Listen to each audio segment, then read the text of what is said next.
Hello friends, sunrise classes में आपका स्वागत है। आज मैं आप लोगों के सामने फिजिक्स का क्लास 10th का फिजिक्स का महा मैराथन क्लास लेके आया हूं, जिसमें फिजिक्स का टोटल क्वेश्चन जो मैट्रिक बोर्ड एग्जाम में पूछा जाता है, किस पैटर्न में पूछा जाता है, उसका टोटल एनालिसिस आज मैं कराऊंगा। ठीक है, इससे बाहर आपका पेपर नहीं जाएगा। ठीक है, बस आपको इस वीडियो के माध्यम से जो भी चीजें मिलेगा उसको देखना है। ठीक है, एक भी क्वेश्चन आपको बाहर से नहीं देखने को मिलेगा। अगर जो बाहर से क्वेश्चन मिलेगा वो भी मैं इस क्लास में लेके आया हूं कि कौन सा क्वेश्चन इस बार बिहार बोर्ड अलग से डालने वाला है, क्योंकि हर साल ऐसा करता है। बिहार बोर्ड का कुछ ऐसा प्रश्न है जो कि सिलेबस आउट ऑफ सिलेबस से कुछ क्वेश्चन दिए जाते हैं। ठीक है, तो मैं इस बार उस क्वेश्चन को भी इंक्लूड किया हूं कि वो क्वेश्चन कब आएंगे। ठीक है, तो वीडियो में आप बने रहिएगा। और एक क्लास मुझे नहीं लगता है कि घंटों में कितने घंटों तक जाएगा। ठीक है, आप लोग देखिएगा और एक क्लास में आपका साइंस का टोटल चीज़ें मिल जाएगा। और इससे पहले मैं एक बायोलॉजी का क्लास यूट्यूब चैनल पे अपने अपलोड किया हूँ, जिसको आप लोग जाके देख सकते हैं।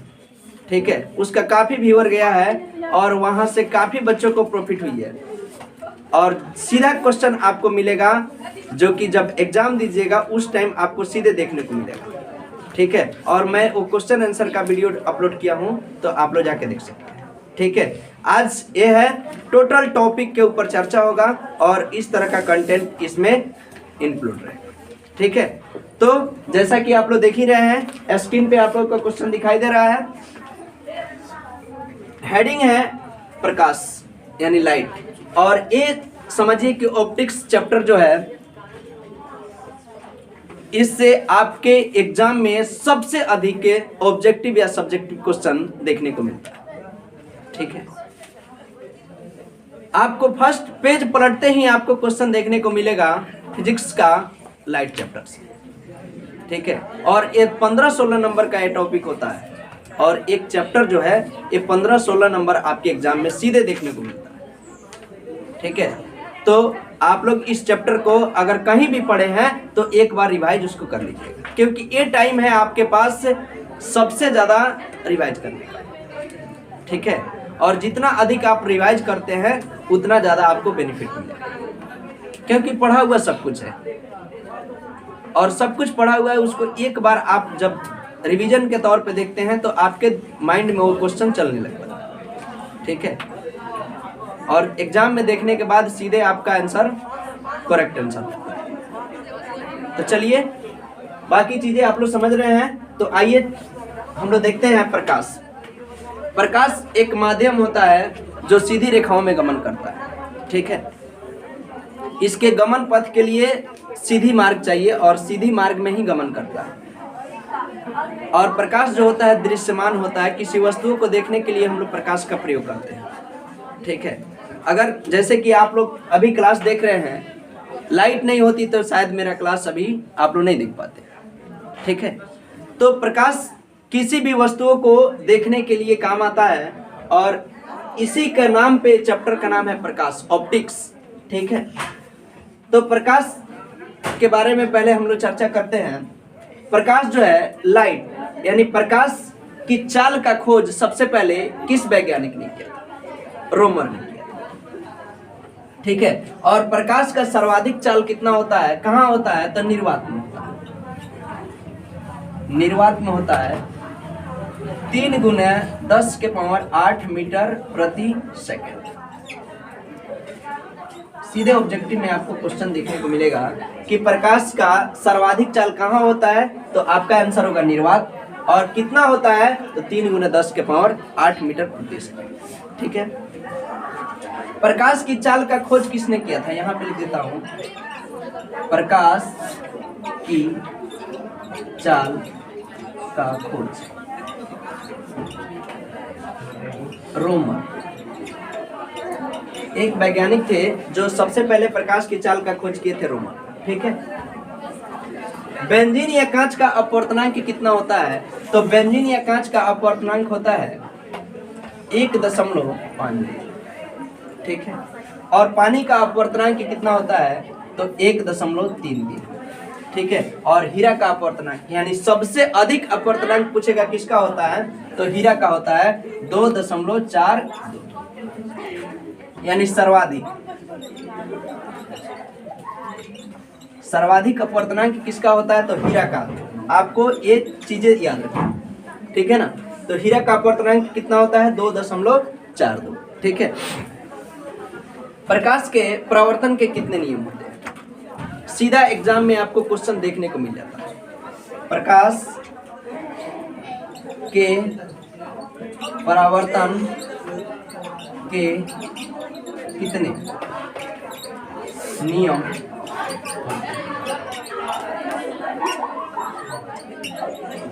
ऐसे दो लिखा ऑब्जेक्टिव में आपको देखने को मिलता है। ठीक है, प्रकाश के परावर्तन के कितने नियम होते हैं? तो 2 होते हैं। ठीक है, इस तरह का क्वेश्चन आपको डायरेक्ट मिलता है, तो कम से कम आप एक बार इस वीडियो के माध्यम से रिवीजन कर लीजिएगा, तो ऑब्जेक्टिव का टोटल आपका जो भी प्रॉब्लम्स है वो क्लियर हो जाएगा। ठीक है, देख सकते हैं। ठीक है,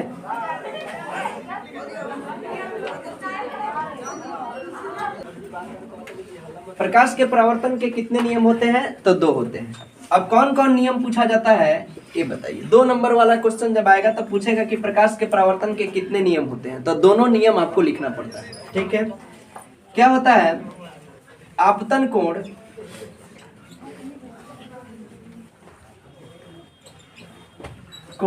बराबर परावर्तन।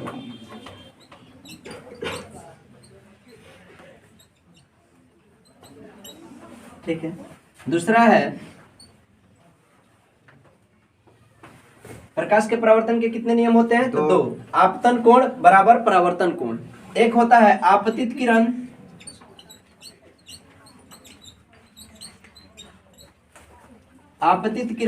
तथा परावर्तित किरण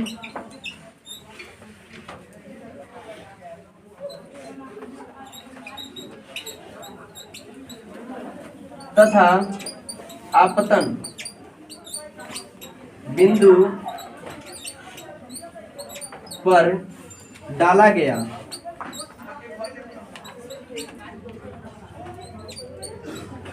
लंब तीनों एक ही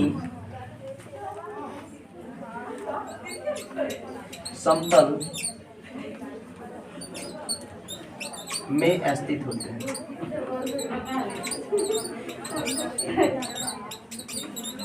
ठीक है, एक क्वेश्चन आपसे पूछा जाता है।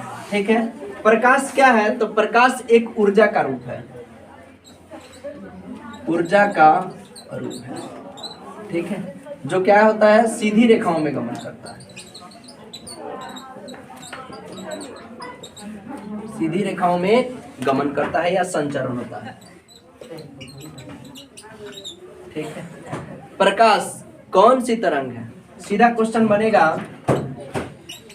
प्रकाश कैसी तरंग है?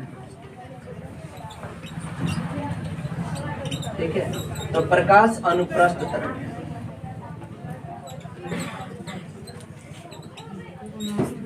प्रकाश अनुप्रस्थ तरंग है। और ध्वनि कैसी तरंग है?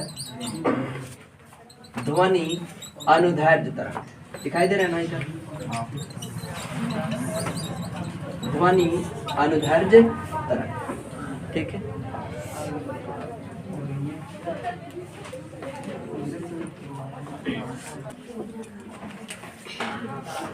उसके बाद मिरर फार्मूला यानी दर्पण सूत्र। दर्पण सूत्र क्या होता है? तो 1/v प्लस 1/u बराबर 1/f। ठीक है,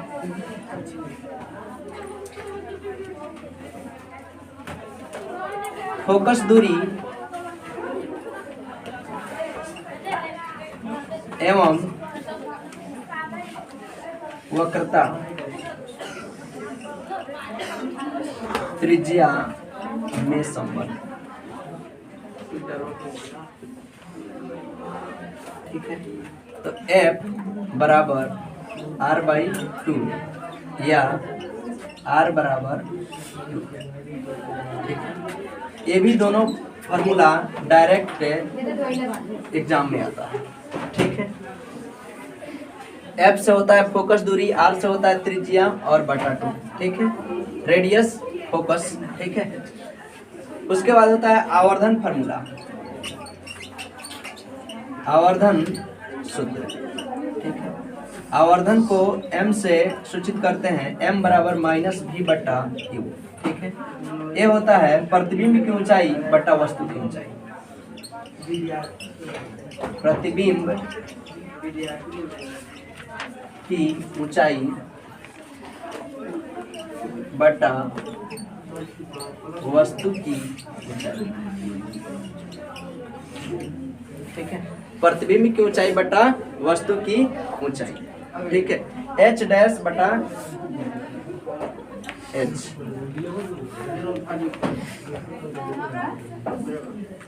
और प्रकाश जो होता है, एक होता है विद्युत चुंबकीय तरंग के रूप में। प्रकाश विद्युत चुंबकीय तरंग। ठीक है, प्रकाश के अपवर्तन के कितने नियम होते हैं? प्रकाश के अपवर्तन के 2 नियम। कितने नियम होते हैं? 2। एक होता है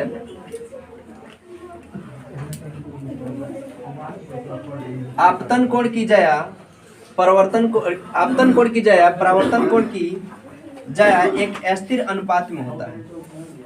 एक होता